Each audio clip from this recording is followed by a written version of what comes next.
Marcelo Ramos. Senhor presidente, senhores deputados, senhoras deputadas, telespectadores da TV Assembleia.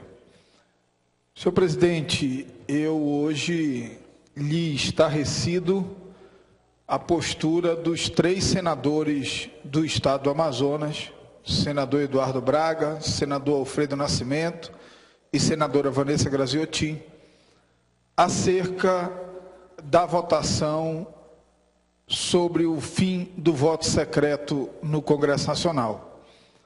A Câmara Municipal de Manaus já aboliu o voto secreto há algum tempo.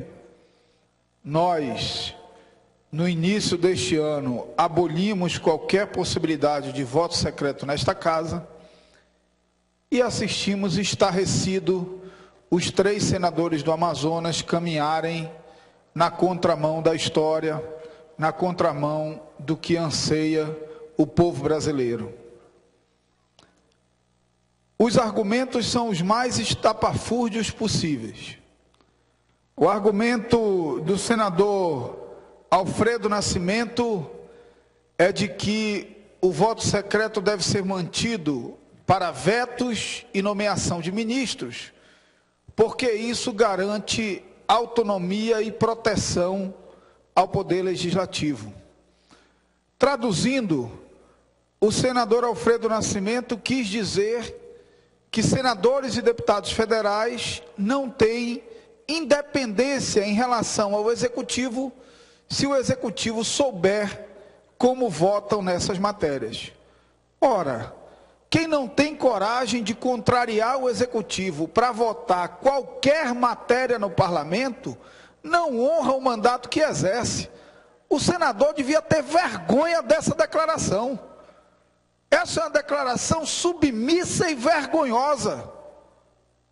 Porque qualquer parlamentar, em qualquer esfera legislativa, no exercício do mandato, deve ter a autonomia necessária para votar qualquer matéria, ainda que isso contrarie interesses do Executivo.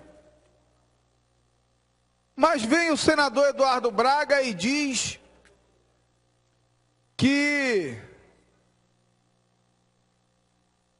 numa Câmara de Vereadores ou numa Assembleia Legislativa, nunca um veto seria derrubado se o voto não fosse secreto.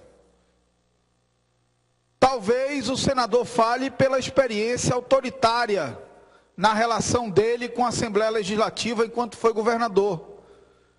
Talvez o senador fale da relação dele submissa em relação ao Executivo no exercício de atividades parlamentar. Mas quero avisar ao senador que a Câmara Municipal de Manaus, tanto no mandato do ex-prefeito Serafim, como no mandato do ex-prefeito Amazonino, várias vezes derrubou vetos do Executivo. Portanto, se o senador não honra o mandato que exerce, e não tem coragem de, a bem dos interesses do povo brasileiro, votar contra um veto da presidente Dilma, quero avisar a ele que existem Brasil afora milhares de parlamentares, vereadores, deputados estaduais e deputados federais que têm a coragem que ele não tem. Que têm a coragem de votar contra veto do Poder Executivo. Mas aí vem a senadora Vanessa Graziotin e fecha com chave de ouro a argumentação.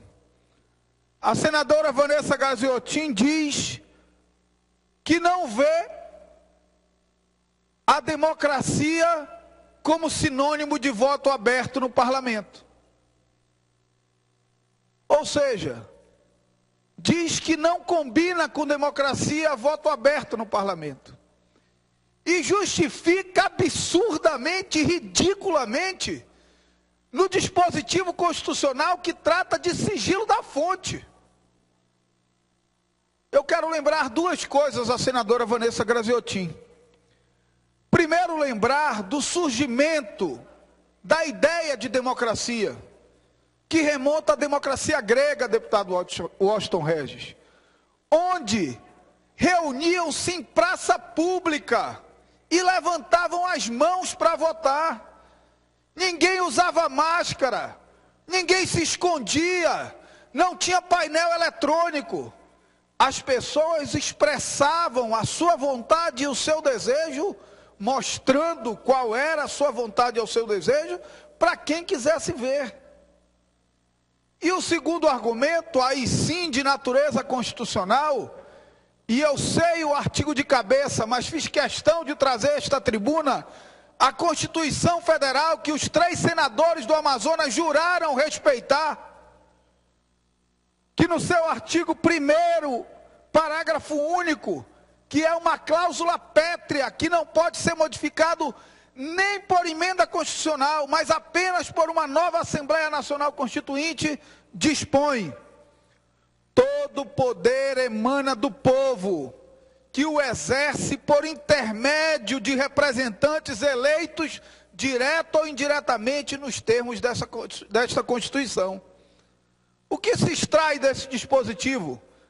Que nós, parlamentares, que os senadores, não são titulares do poder.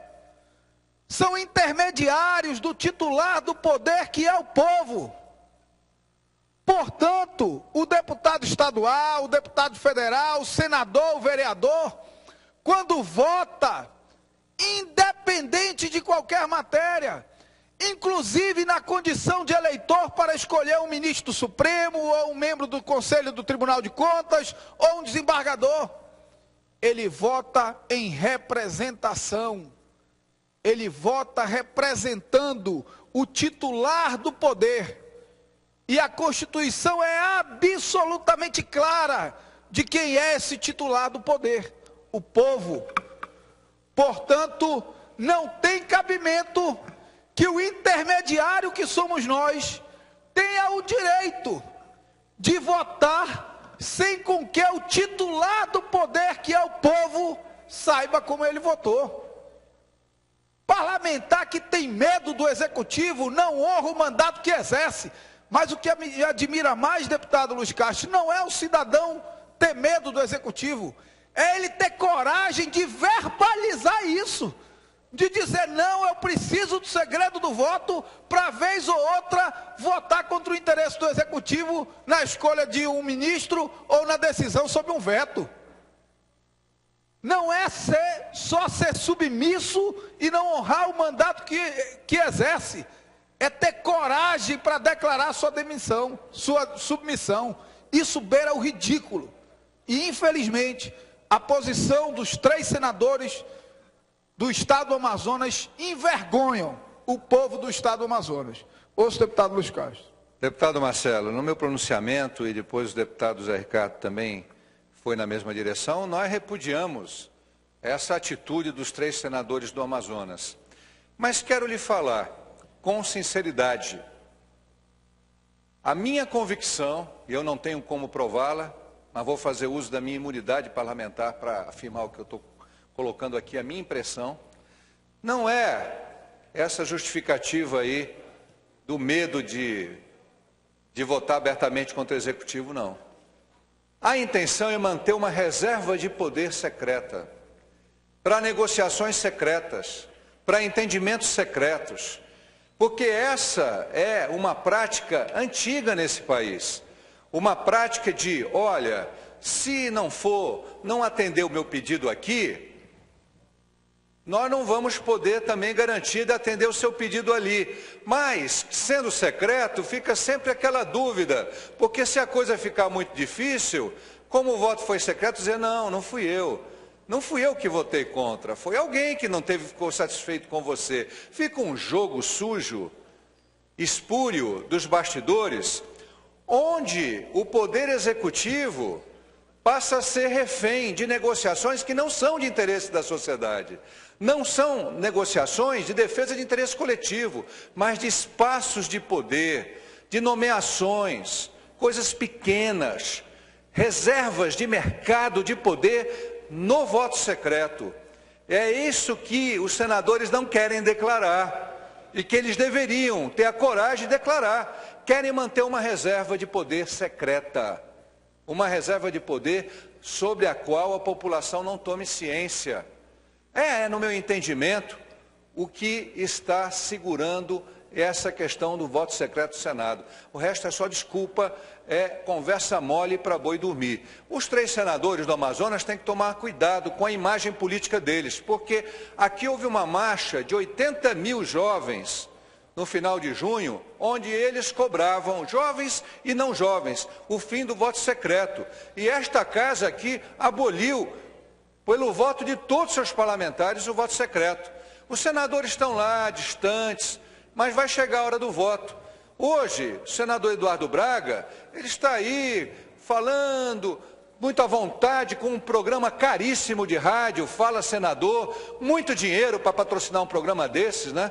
Nós que somos deputados de oposição, somos criticados pela nossa cota indenizatória, mas ninguém critica, ninguém vai buscar de onde sai o dinheiro para o senador Eduardo Braga bancar esse programa caríssimo que invade todas as redes de emissoras de rádio, sem ter mais um mandato de governador, porque quando é o governador a gente já sabe que quem paga somos nós, a conta é o governo. Ele precisa tomar cuidado, porque essa posição dele, que vai contra a vontade do povo, contra a transparência, vai ganhar conhecimento da sociedade. O que o senhor Eduardo Braga teme? Por que ele não tem a coragem de lutar a favor do voto, abolição do voto secreto? Por que ele está na velha política, lá de Sarney, a política das raposas? Então ele não defende o Amazonas, ele defende seus próprios interesses? É isso que ele está dizendo para nós? Não, eu preciso de uma reserva, de um segredo para me defender. Então ele não é um senador do Amazonas, ele é um senador de si próprio e a população vai ficar sabendo. Perfeito. Acato a parte de Vossa Excelência, encerro o meu discurso. Muito obrigado, senhor presidente.